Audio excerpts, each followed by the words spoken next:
Friends, இன்றைக்கி நான் என்ன சமைக்க போகிறேன்னு பார்த்தீங்கன்னா, பன்னீர் பட்டர் மசாலா தான் ஃப்ரெண்ட்ஸ் செய்ய போகிறேன்.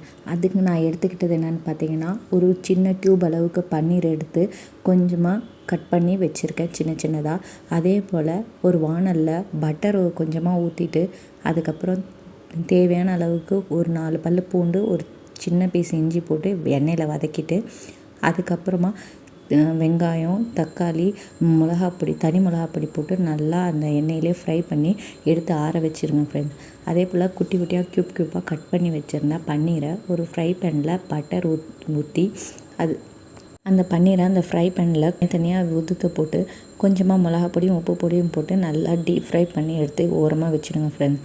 அது சீக்கிரமாக ரப்பர் மாதிரி ஆகிடும். அதனால் கொஞ்சம் நேரத்துலேயே ஃப்ரை பண்ணி எடுத்து ஓரமாக வச்சுருங்க. அப்புறமா வதக்கி வச்சுருந்த வெங்காயம், தக்காளி, அந்த மசாலாவை எல்லாத்தையும் சேர்த்து ஒரு பேஸ்ட் மாதிரி அரைச்சிட்டு, அதே வாணல்லையே கொஞ்சமாக பட்டரும் நல்லெண்ணையும் கொஞ்சம் ஊற்றிட்டு அரைச்சி வச்சுருக்க பேஸ்ட்டை அதில் கொட்டிட்டு தேவையான அளவுக்கு உப்பு, அதுக்கப்புறமா கொஞ்சமாக தண்ணி ஊற்றி நல்லா மிக்ஸ் பண்ணி விடுங்க ஃப்ரெண்ட்ஸ். கொஞ்சம் ஒரு கொதி வந்ததும் நல்லா கொதி வந்ததுக்கப்புறம் கஸ்தூரி மேத்தி கொஞ்சமாக போட்டு, அதான் கஸ்தூரி மேத்தினா ஒன்றும் இல்லை ஃப்ரெண்ட்ஸ், காஞ்ச வெந்தயக்கீரையை அதில் தூவி அதுக்கப்புறம் இறக்கிடுங்க ஃப்ரெண்ட்ஸ். அவ்வளவுதான்.